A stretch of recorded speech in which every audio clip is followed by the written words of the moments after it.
अब बात पेरिस की करेंगे, जहां पर पुलिस ने हिजाब पहने एक महिला को गोली मार दी। महिला गंभीर रूप से घायल है। पेरिस पुलिस का कहना है कि महिला मेट्रो स्टेशन पर ट्रेन को उड़ाने की धमकी दे रही थी। हिजाब पहनी इस महिला को पुलिस ने ही गोली मार दी। वजह ये बताई गई कि महिला का बर्ताव काफी उग्र था। न्यूज एजेंसी के मुताबिक चश्मदीदों का कहना है कि महिला जोर जोर से अल्लाह अकबर का नारा लगा रही थी। पीछे मुड़कर जब देखते हैं तो क्या इसके अलावा कोई और चारा नहीं था?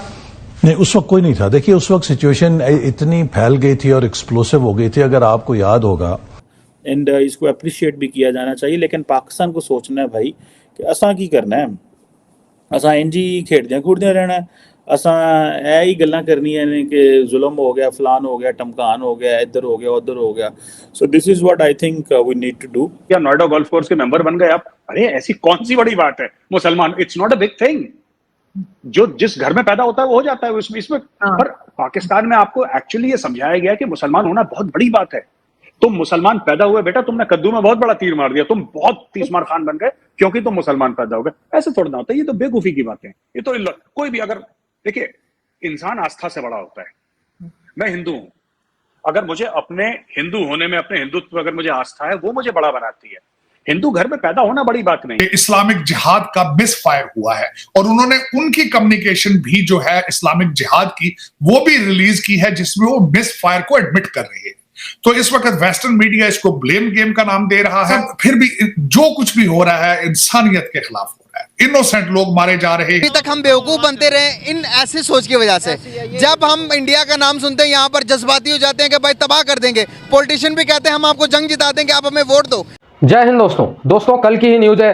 कल फ्रांस की राजधानी पेरिस में मेट्रो स्टेशन पे एक महिला लगातार बुर्का पहन के अल्लाह अकबर के नारे लगा रही थी और साथ के साथ धमकियां दे रही थी कि वो मेट्रो स्टेशन को ही उड़ा देगी।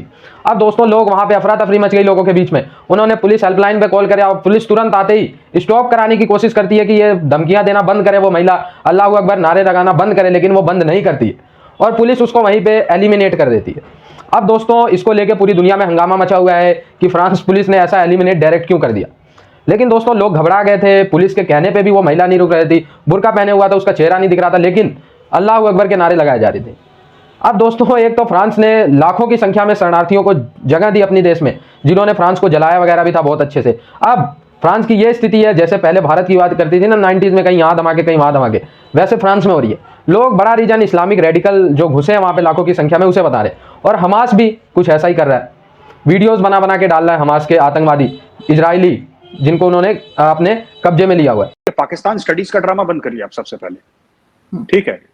और ये सब लोगों को हर बात पे कि हम मुसलमान हैं, हम गाजी हैं, हम मुजाहिद, ये सब कहना बंद करिए। सबको जेल में डालिए जो गाजी मुजाहिद बनते रहते हैं ना, छोटे छोटे तीर कमान लेके, एर्दुगल गाजी देख के जिन्होंने ड्रामा करा, ये सब इनको सब बंद करवाइए। कि सोसाइटी में टीटीपी के सपोर्टर्स हैं। अफगान तालिबान एक आम रेडी वाला, आम बाजार वाला, वो सपोर्ट करता है तालिबान को, वो एक रेडिकल इस्लामिस्ट नैरेटिव सपोर्ट करता है। लेकिन यहाँ पे मैं चीमा साहब ये जरूर बताऊंगा कि Muslim countries are not playing any role, they are not together, they are not even then condemning it properly. ये ज्यादती है। क्या समझते हैं इसका क्या इम्पैक्ट हो सकता है? मुस्लिम उम्मा तो खामोश बैठी हुई है, उसके पास तो है ही कोई नहीं। ये एम्बेसडर कॉल कर लिया गया है। पाकिस्तान ने अपनी सेनेट से एक करारदाद पेश की है, मुशाहिद सैयद साहब ने। आपको क्या लगता है, ये जितना एक मॉरल प्रेशर, और इस वक्त ये कहा जा रहा है जी इंटरनेशनल लॉ की वायलेशन, इंटरनेशनल ह्यूमैनिटेरियन लॉ की वायलेशन, कुछ होगा या कि अभी इसी तरह मारेंगे इनको और जब तक वो सेटिस्फाई नहीं होते? चीमा साहब, मेरे ख्याल में देखें, इसमें हमास कंडेमेबल है, इसमें कोई शक नहीं है। लेकिन शुरू हमास ने किया, ये सारा कुछ अगर किया जाए तो इंटरनेशनल लॉ की वायलेशन तो उन्होंने भी की है। सिविलियन को हॉस्टेजेस बना के ले गए हैं। 85 साल की खातून जो है उसको लेके वो हॉस्टेज बना लिया। इंटरनेशनल लॉ का तो उन्होंने भी ख्याल नहीं रखा। अगर देखा जाए यहाँ पे जिस तरह आप बात कर रहे हैं, रिफ्यूजी कैंपों पे हमले कर रहे हैं, यहाँ पे कल की खबर ये है कि उस रिफ्यूजी कैंप के अंदर हमास जो थे, हमास के लीडर उसमें उसके अंदर थे। और दोनों देखें, इजराइल अटैक करता है, सिविलियंस को मारता है, नो क्वेश्चन अबाउट, सिविलियन मर रहे हैं, उसका वो क्लैरिफिकेशन देते हैं कि दिस इज कोलैटरल डैमेज। लेकिन मैंने एक दफा क्वेश्चन किया था यहाँ पे एक इजराइल के एम्बेसडर से कि what is an appropriate percentage of collateral damage. उनके 300 मरते हैं, आप 3000 मार देते हैं। This is not the appropriate, जिस तरह आपने खुद फरमाया कि 1400 से 14000 के बराबर करना, ये कोई डिसेंट कोलैटरल डैमेज तो नहीं है। लेकिन उनके पास चॉइस, मुझे ये बताएं, हमास ने 500 किलोमीटर की टनल्स नीचे बनाई, उसके नीचे पूरा एक शहर आबाद है गाजा के नीचे। अब मुझे ये बताएं कि अगर उनको खतरा हमास से है, हमास से उनकी जंग है, और हमास मुसलसल लोगों को, सिविलियंस को, फलस्तीनियों को एज अ ह्यूमन शील्ड इस्तेमाल करता है, मेरे ख्याल में इजराइल का अगर सोचा जाए from their point of view, they don't have any choice. इस साइड से देखा जाए तो नहिते फलस्तीनी है, हमास उनको आगे करके मरवाते हैं और सिविलियन मार रहे हैं, जो सख्त ज्यादती, बहुत ज्यादती। क्योंकि इस वक्त देख ले 9,000 में से आधे तो औरतें और बच्चे हैं, बल्कि ज्यादा बच्चे हैं इसमें। उनका क्या कसूर था? उनका तो कोई कसूर नहीं। लेकिन ब्लेम इस वक्त अगर देखा जाए, हमास कहां है आज जिसने सारा कुछ शुरू किया था? आज उनको भी ब्लेम करना चाहिए। और दूसरा, इस वक्त अगर देखा तो इस्लामिक कंट्रीज, तो वो मैंने आपको पहले भी कई दफा कहा था कि इस्लामिक कंट्री जो है, आधे जो है वो तो रन बाय देयर ओनर्स। आधे कंट्रीज जो है उनको, उनके बारे में तो कहा जाता है कि they run like this is their father's property. But at the same time आपको एक बात समझनी पड़ेगी कि आपने पूरी कौम को रेडिकलाइज करा है, तो इनकी लड़ाई तो पूरी कौम के साथ है, इनको पूरी कौम को रीरेडिकलाइज करना पड़ेगा। आप ठीक कह रहे हैं, लेकिन जाहिर है ये बड़ा मुश्किल काम है, इतनी आसानी से होगा नहीं।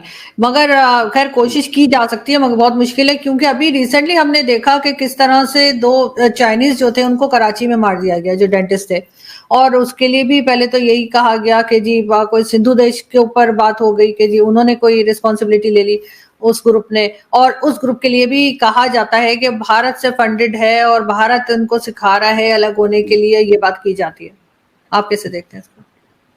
आरजू जी, हम क्या देखेंगे? भारत, अगर आपके पास कोई प्रूफ है, आप यूनाइटेड नेशंस में जाते हैं, ये प्रूफ क्यों नहीं दिखाते सबके सामने? अभी शहबाज शरीफ गए और आधे घंटे की तकरीर करी, राइट? उन्होंने क्यों नहीं ये प्रूफ दिखाया यूनाइटेड नेशंस में कि ये मेरे पास कागज हैं, मैं दुनिया के हर फॉरेन ऑफिस को, अमेरिका, रशिया, चाइना, हर एक फॉरेन ऑफिस को मैं इसकी कॉपी भेज रहा हूं और ये हमारे पास प्रूफ है भारत के खिलाफ, आप एक्शन लीजिए। भाई, हम कर रहे हैं कुछ गलत काम और आपके पास प्रूफ है, तो आप दुनिया के सामने क्यों नहीं ला रहे? ठीक, क्यों नहीं? अब ये झूठ बोलेंगे, कि इंडिया बहुत बड़ा मार्केट है। इनके हर चीज के पीछे एक ही लॉजिक होता है कि इंडिया बहुत बड़ा मार्केट है, इसलिए दुनिया नहीं सुन रहा, हमारी नहीं सुन रही दुनिया। क्यों? इसी दुनिया ने पाकिस्तान को न्यूक्लियर बॉम्ब बनाने की इजाजत दी थी। अमेरिका ने दूसरी तरफ देखा था, अमेरिका को पता था पाकिस्तान क्या कर रहा है, they allowed Pakistan to make a nuclear bomb. और जब वो आपका जो कौन था वो, जी बताइए, आप बताइए। नहीं, मैं सिर्फ ये कह रही थी कि आपको क्या लगता है कि बार बार चाइनीज पे अटैक क्यों हो रहा है? हम मुसलसल देख रहे हैं कि जो चाइनीज सिटीजन हैं पाकिस्तान में, उन पे मुसलसल अटैक हो रहा है। देखिए, ऐसा है कि मैं आपको बताता हूँ आरजू जी, ऐसा है कि चाइनीज जो है वो शरीफ लोग तो है नहीं किसी भी सूरत में, ठीक है? ये लोग, उनको आम आदमी कभी एक्सेप्ट नहीं करेगा। आप एक बात बताइए, मैं आपसे पूछता हूं, इन्होंने पाकिस्तानी लड़कियों के साथ क्या करा? इनको वहां पे ले गए, ठीक है, इनके साथ शादियां करी, वहां पे इनको डाइवोर्स दिया, वहां पे इनको गलत कामों में लगाया, प्रोस्टिट्यूशन में लगाया। ये बात सच है कि झूठ है? ये बात सच है, ठीक है? इन्होंने पाकिस्तान के नेचुरल रिसोर्सेज चोरी करे, ठीक है? ये पूरा सीपैक में, मैं ये जानना चाहता हूँ, सीपैक में कितने पाकिस्तानियों को नौकरी मिली? जनरल आसिम सलीम बाजवा के अलावा किसको नौकरी मिली पाकिस्तान में? सीपैक से कितने लोगों का घर बस गया? कितने लोग पाकिस्तान में, जिसको कहते हैं कि, तो दोस्तों आप लोग देख सकते हैं कि किस तरीके से इस्लामिक रेडिकलाइजेशन फ्रांस के लिए, यूरोपियन नेशन के लिए गले की हड्डी बना हुआ है। और दोस्तों ये रियलिटी है, हमें मानना पड़ेगा। और अगर इन सब चीज़ों का सबसे गहन सपोर्टर कोई है, इस्लामिक रेडिकल का और जिहाद का, इस्लाम के नाम पे दूसरों को हानि पहुंचाने का अगर सबसे बड़ा कोई सपोर्टर देश है, तो पहले नंबर पे आता है पाकिस्तान, फिर कतर। ये 2-3 गिने चुने देश हैं, टर्की वगैरह, जो हमेशा इस टाइप के तथ्यों को हमेशा समर्थन देते रहते। अब फ्रांस ने जिन महिला को एलिमिनेट किया, उनके समर्थन में पाकिस्तान आवाज़ उठा रहा है कि भाई क्यों किया, अल्लाह अकबर का नारा लगा दिया तो क्या हो गया, तो ये क्या हो गया, ये तो फ्रांस आज़ादी नहीं दे रहा है। अब अगर पाकिस्तान में कोई उड़ा देता है अल्लाह अकबर नाम के, तो चलता है भाई, क्योंकि पाकिस्तान में तो आतंकवादी भी अल्लाह अकबर नाम लगा के कुछ भी कर देते हैं। लेकिन दोस्तों ये फ्रांस है, फ्रांस के लोग थोड़ा समझदार हैं, लेकिन मेरे ख्याल से फ्रांस के लोगों के साथ जो हो रहा है वो बिल्कुल सही हो रहा है। क्यों तुमने इस्लामिक रेडिकल को अपनी जगह पे, अपने घर में जगह दी? अब दी है तो भुगतो उसका परिणाम। दोस्तों ये आग धीरे धीरे सभी यूरोपियन नेशन में लगती जा रही है। दूसरी तरफ हमास दोस्तों जो है कोई कह रहा है कि फिलिस्तीन के पास ये नहीं है, फिलिस्तीन में लोग मर रहे हैं भूख से, तो ऐसे वैसे, लेकिन मैं देख रहा हूँ न्यूज़ निकल के सामने आ रही है कि हमास का जो काउंटर अटैक है वो भी भाई कुछ कम नहीं है।